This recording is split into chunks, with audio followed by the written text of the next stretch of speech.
السلام علیکم ورحمۃ اللہ وبرکاتہ۔ آج ہم بات کریں گے نکاح و طلاق کی اسلامی تعلیمات میں ہمارا آج کا طلاق کا جو لیکچر ہے وہ رہتا ہے۔ کل ہم نے نکاح کا لیکچر ریکارڈ کروایا تھا۔ سب سے پہلے طلاق اور خلا کی یہاں بات ہوگی۔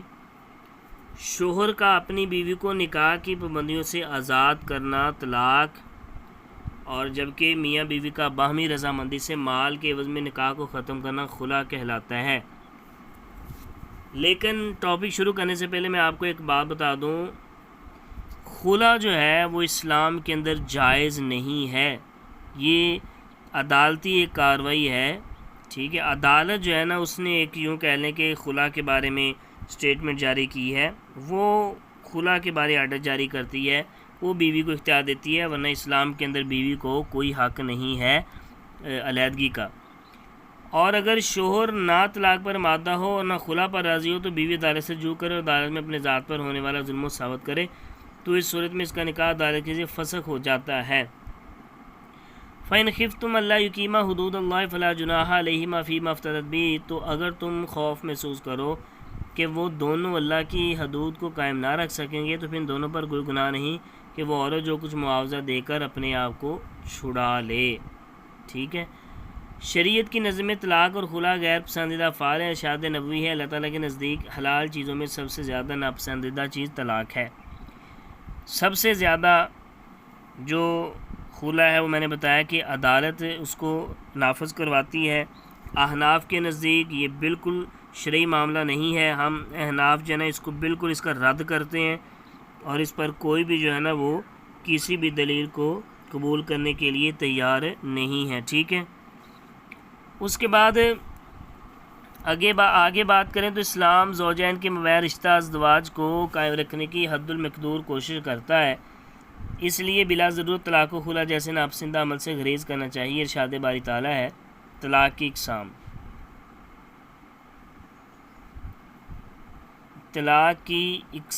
طلاق کی درجہ الاقسام ہے، طلاق رجعی ہے، ٹھیک ہے۔ اچھا، یہ حد الامکان جو ہے نا وہ گریز کرنا چاہیے، یہ اس کا جو حوالہ ہے وہ اوپر گزر گیا، ٹھیک ہے۔ یہ حدیث مبارکہ، یہ آیت مبارکہ، اور اس کے بعد سنن نبی داؤد کی حدیث مبارکہ کہ سب سے زیادہ ناپسندیدہ جو لفظ ہے نا وہ اللہ کے یہاں طلاق ہے۔ آگے مزید اگر بات کریں تو طلاق کی اقسام آتی ہیں۔ سب سے پہلے طلاق رجعی ہے۔ طلاق رجعی رجوع سے ہے، جس کے معنی واپس کے ہیں۔ طلاق رجعی وہ طلاق ہے جس میں دوران عدت رجوع ممکن ہے۔ طلاق بائن کے معنی جدائی کے ہیں۔ طلاق بائن وہ طلاق ہے جس سے نکاح ٹوٹ جاتا ہے، رجوع کے لیے تجدید نکاح ضروری ہوتا ہے۔ خلا اور تنسیخ نکاح کے نتیجے میں واقع ہونے والی طلاق بھی طلاق بائن کہلاتی ہے۔ طلاق مغلظہ غلیظ ہے، جس کے معنی طلاق کی سخت ترین صورت کے ہیں۔ اس کو مغلظہ اس لیے کہتے ہیں کہ یہ ایسی صورتحال ہے اس کے بعد نکاح جو ہے نا وہ ممکن نہیں ہے، یعنی تجدید نکاح بھی ممکن نہیں ہے۔ ایک بات یاد رکھیں کہ یہ لفظ جو ہے نا، یہ جب میاں بیوی کی شادی ہو جائے تو یہ ان کو اپنی زندگی سے نکال دینا چاہیے، یہ لفظ اپنی زندگی میں کبھی بھی لے کر نہیں آنا چاہیے۔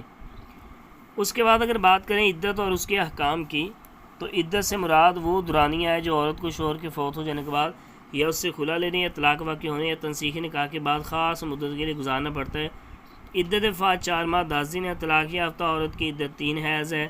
حاملہ عورت کی عدت بچے کی پیدائش ہے۔ اس کے بعد حاملہ عورت کی عدت بچے کی پیدائش ہے۔ شادی بیاہ میں ہونے والی غیر شرعی رسومات کا بھی ذکر کیا جاتا ہے یہاں پہ۔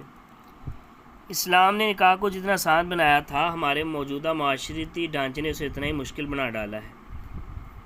معاہدے پر، نکاح کے ببرکت معاہدے پر ہم نے انگن رسومات، تقریبات، فضول اخراجات کا ایسا بوجھ لا رکھا ہے کہ غریب بلکہ متوسط آمدنی والے شخص کے لیے بھی وہ ایک ناقابل عبور پہاڑ بن کر رہ گیا۔ اس کا نتیجہ یہ ہے کہ آج نکاحوں میں بے برکتی ہو رہی ہے۔ ایک حدیث میں اللہ کے نبی نے ارشاد فرمایا، سب سے زیادہ برکت والا نکاح وہ ہے جس میں کم خرچ ہو، یعنی پیسہ کم لگے، مشقت کم سے کم ہو۔ شادی و نکاح کے موقع پر کسی بھی جائز طریقے سے نکاح کا اعلان کرنے کی اجازت ہے، البتہ حدود سے تجاوز کرتے ہوئے لوگ گانا سننا، اختلاط مرد و بے پردگی، لڑکے لڑکیوں کا مل کر ناچنا وغیرہ یہ حرام ہے۔ اس طرح مہندی کی رسم کا اسلام کے ساتھ کوئی تعلق نہیں ہے۔ لڑکی والوں سے جہیز کا مطالبہ کرنا ہے. لڑکی کو مہر دکھلاوے نمائش کے لیے اپنی وسعت سے بڑھ کر جہیز دینا بھی قابل اصلاح رسم ہے. صاحب استطاعت کے لیے ضروری ہے کہ دعوت ولیمہ کرو، اس میں غریبوں کا خاص خیال رکھے. ساتھ رکھنے والے کے لے کر ولیمہ کرنا ضروری نہیں. اسی طرح ولیمے میں فضول خرچی، اسراف، نمائش اور غیر ضروری تکلف بھی ممنوع ہے. نکاح کے فوائد و ثمرات کیا ہیں؟ بہت شاندار ہیں، یہ آپ کے سامنے لکھے ہوئے ہیں. طلاق کے معاشرتی نقصان کیا ہیں؟ وہ بھی آپ کے سامنے لکھے ہوئے ہیں، یہ آپ نے پڑھ لینے ہیں خود ہی. ٹھیک ہے. ایکسرسائز تک کی بات کریں تو نسل انسانی کی بقا اور معاشرتی زندگی کے لیے استحکام کے لیے ضروری ہے نکاح. نکاح کے فرائض میں شامل ہے حق مہر، ایجاب و قبول، منگنی، ولیمہ. حق مہر نکاح کے فرائض میں شامل ہے ایجاب و قبول، اور حق مہر جو ہے یہ واجب ہے. نکاح کے موقع پر فوری طور پر ادا ہونے والا مہر کہلاتا ہے معجل، مہر معجل. طلاق کی وہ قسم جس میں عدت کے دوران رجوع ممکن ہو: طلاق بائن، طلاق رجعی، طلاق بدعت، طلاق رجعی. نکاح کے فوائد میں سے ہے رزق میں برکت، مال کا پاک ہونا، نفرت و خاتمہ، میانہ روی کا فروغ. نکاح کے فوائد میں رزق میں برکت. مختصر جواب دیں. نکاح کی اہمیت مختصر بیان کرنے آپ کے یہ اوپر نکاح کی اہمیت جو ہے نا وہ یہاں سے آپ نے بآسانی اس کو یاد کر لینا. ٹھیک ہے، یہ ہے نکاح کی اہمیت یہاں سے، یہ والی. ٹھیک ہے، نکاح کی اہمیت یہ ہے جی، یہ والا پیرا. ٹھیک ہے، اور اگر یہ نہیں یاد کر سکتے تو اس کے بعد آپ کا نکاح والا پیرا جو ہے نا وہ اس کے بعد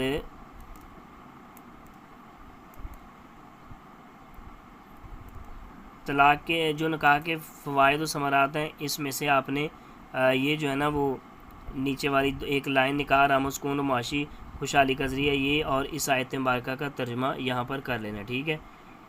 خلا کا مفہوم تحریر کریں. خلا کا مفہوم اوپر لکھا ہوا ڈیفینیشن اور اس کے ساتھ خلا کے بارے میں جو بات ہے وہ آپ نے اس کو بیان کر دینا. یہ خلا ہے. ٹھیک ہے، یہ والا خلا ہے.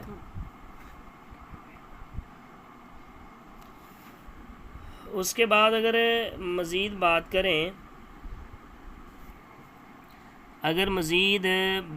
کریں، آپ اس کے حوالے سے اگلے کویشچن کی بات کریں تو اگلا کویشچن یہاں پر ایکسرسائز میں یہ لکھا ہوا ہے کہ منگنی سے کیا مراد ہے. تو نکاح کے لیے پیغام بھیجنے کو منگنی کہا جاتا ہے. طلاق بائن کی تعریف میں نے اوپر پڑھا دی آپ کو. ٹھیک ہے. اس کے بعد شادی بیاہ میں غیر شرعی رسومات میں کیسے اجتناب کیا جائے، تو اس کا جو ہے نا وہ آنسر یہ آپ کے سامنے ہے جی. اس کا آنسر یہ ہے جی. ٹھیک ہے، شادی بیاہ میں رسومات جو ہے نا وہ اس سے اجتناب کیسے کیا جائے. تو اس کا جواب میں آپ کو زبانی بتا دیتا ہوں. اس کا جواب یہ ہے کہ جو شریعت کے مطابق نہ ہوں وہ چھوڑ دی جائیں، اور جو شریعت کے مطابق ہوں وہ کر لی جائیں. اس طرح آپ جو ہے نا وہ بآسانی ان سے اجتناب کر سکتے ہیں، اور اس کے لیے یہ بھی آپ پیرا کر سکتے ہیں. ٹھیک ہے، یہ والا. اس کے بعد اگلا بات کریں تو لانگ کویشچن ہے. ٹھیک ہے، ہمارے پاس ہے کہ قرآن و سنت کی روشنی میں نکاح اور اس کے احکام مسائل پر تفصیلی مضمون قلم بند کریں. تو نکاح کی آپ نے نکاح والا پورشن یہاں سے آپ نے سارے یاد کرنے سبق میں سے. تو ویسے ہی پورا سبق یاد کرنے والا امپورٹنٹ سبق ہے آپ کے پیپر کے حوالے سے. تو امید کرتا ہوں آپ کو لیکچر پسند آیا ہوگا. کوئی کمی ہو تو کوئی سوال کرنا ہو، کوئی کمنٹ کرنا ہو تو ضرور مجھ سے کیجیے گا. اللہ حافظ.